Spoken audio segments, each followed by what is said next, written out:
Hey TCS TV viewers, it's Dave and Evelyn from the camera store, and today we're going to give you a hands-on look at the Hasselblad 907x.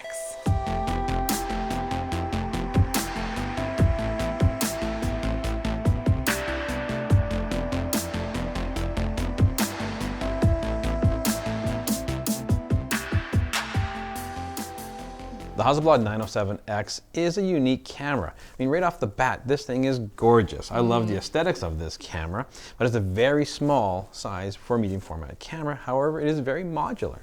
Yeah, and this is what sets this camera apart and makes it a distinct part of Hasselblad's lineup, in that the front part of the camera is the camera itself, and it's very thin and discreet, and it can attach the XCD lenses from Hasselblad. Attached to it, we have a 50 megapixel digital back that not only can attach to this camera that it comes with, but it can also be used on vintage cameras from Hasselblad from their V system. I've always liked that sound, and I've always liked this motion when it comes to shooting Hasselblad. And what's great about this new system is the ability to put on a new back onto an older system.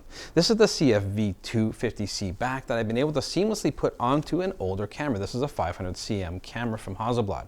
This is part of Hasselblad's V system, and this back seamlessly integrates into that whole system. There's no wires, there's no plugs or anything else. You simply just attach the back like you would your regular film back. Attaching a digital back to your vintage camera gear really breathes new life and functionality into your older gear. If you still love shooting it and you're still shooting film with a film back, it's great to be able to digitize that whole experience now.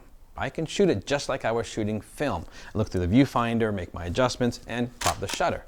But I can also take advantage of the rear screen and shoot it using live view. I do need to switch over to electronic shutter mode though. The 907x and the 50C back is more than just a way of digitizing your older cameras.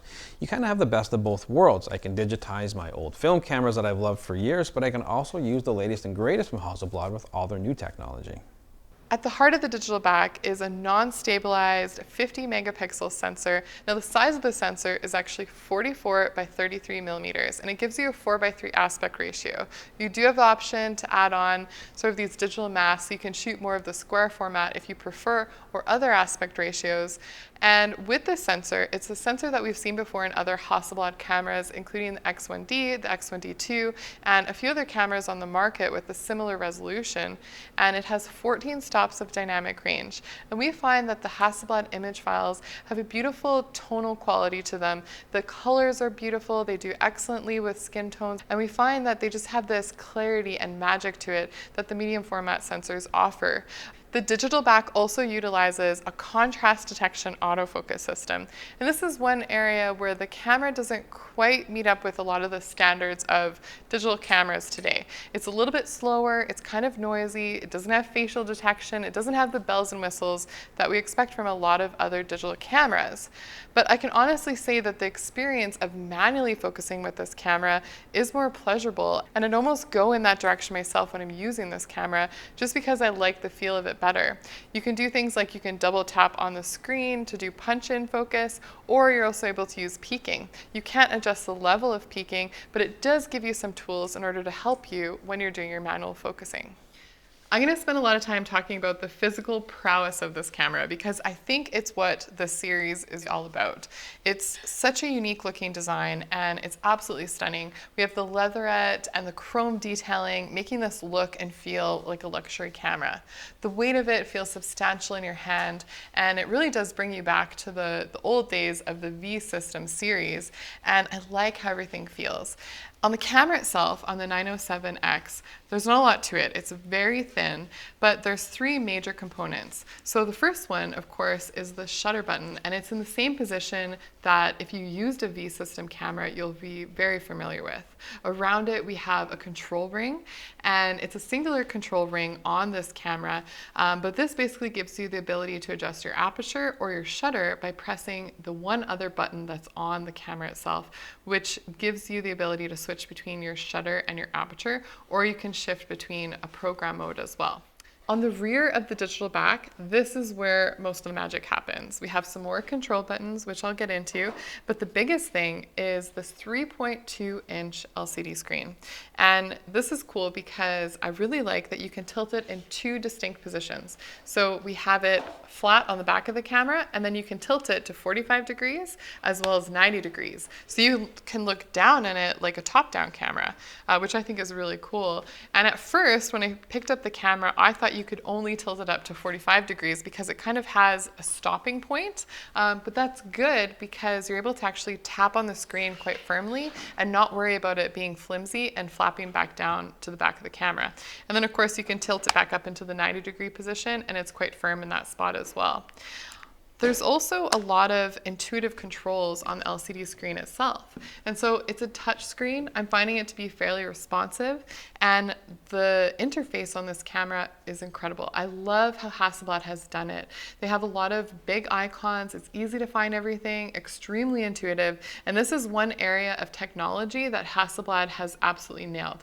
The other thing that's great is having these buttons on the bottom of the camera. So we have a few key ones. We have the main menu, and then we have the option to actually star the images. So when you're actually going through your images or you shot something that you like, you can start right away with a dedicated button. You have a display option, and then of course the power control as well.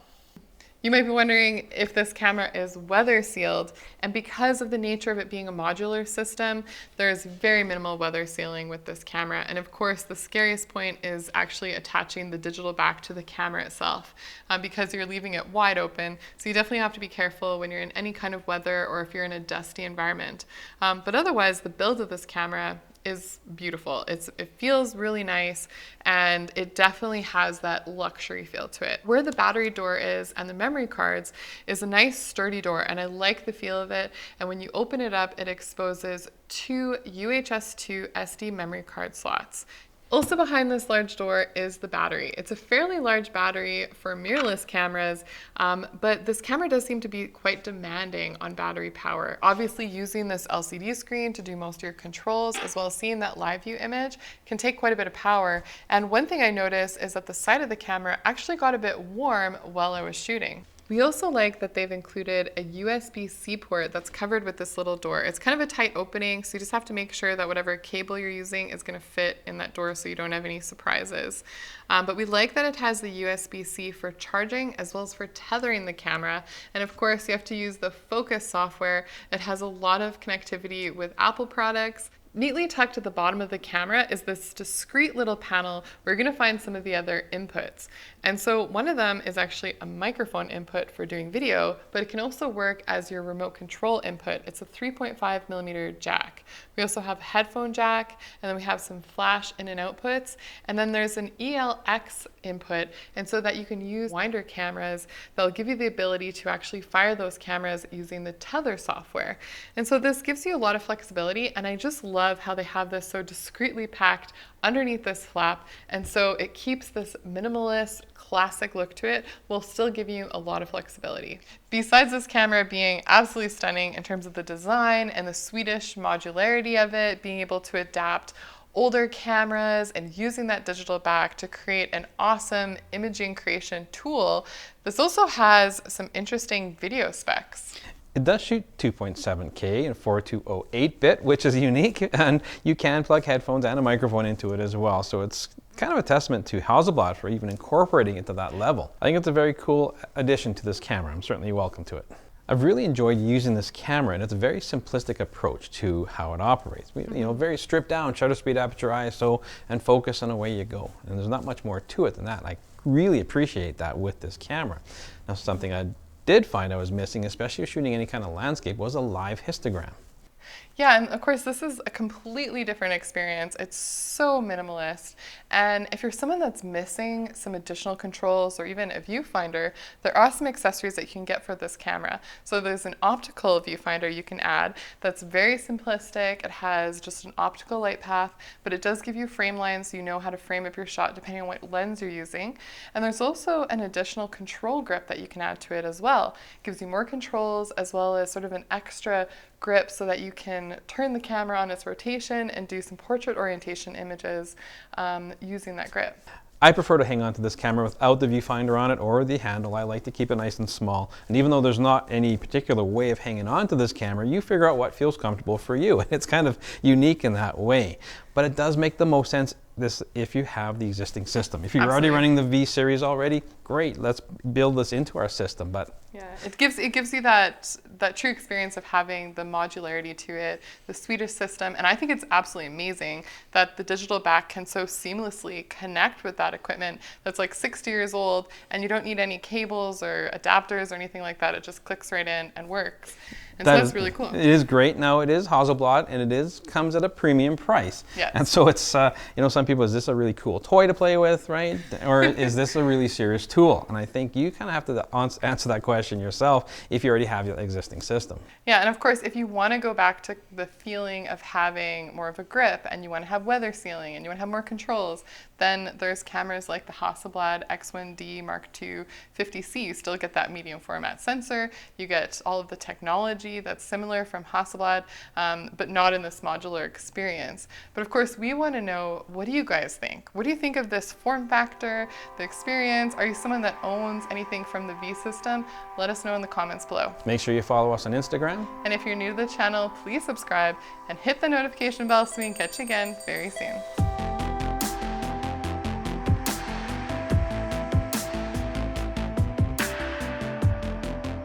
Thanks for watching this episode. If you want to check out our latest review, click up here. And if you're Canadian and you want to shop local, check out the camera store down here.